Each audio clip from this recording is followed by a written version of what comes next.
Paradiso 31-108 by Jorge Luis Borges. Diodorus Siculus tells the story of a god that is cut into pieces and scattered over the earth. Which of us, walking through the twilight or retracing some day in our past, has never felt that we have lost some infinite thing?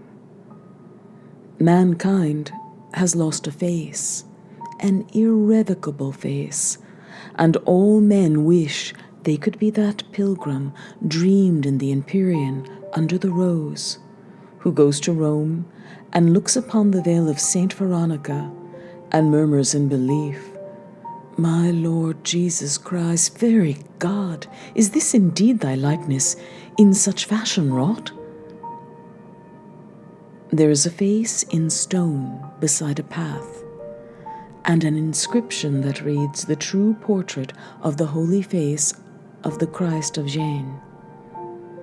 If we really knew what that face looked like, we would possess the key to the parables, and know whether the son of the carpenter was also the Son of God.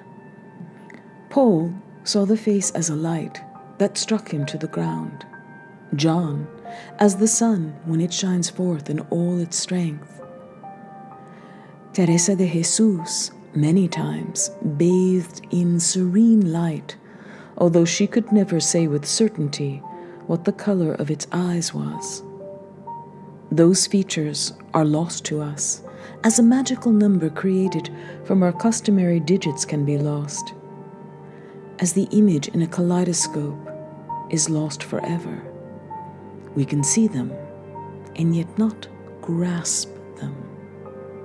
A Jew's profile in the subway might be the profile of Christ. The hand that gave us back change at a ticket booth may mirror those that soldiers nailed one day to the cross.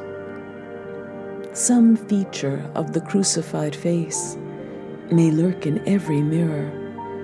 Perhaps the face died, faded away, so that God might be all faces.